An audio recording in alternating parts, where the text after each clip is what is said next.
Introducing the Zigzag Fidget Toy Generator coded with Tinkercad Codeblocks. The code in this program allows the user to define and generate different size ZiZap fidget toys.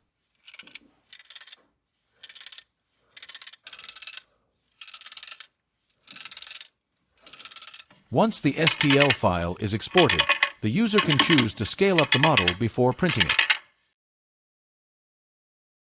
The code is written in two parts. There's the main algorithm for defining the slot section and the construction code that builds the body of the model by applying the algorithm. The first part of the construction code contains the user-definable variables that set parameters for the toy.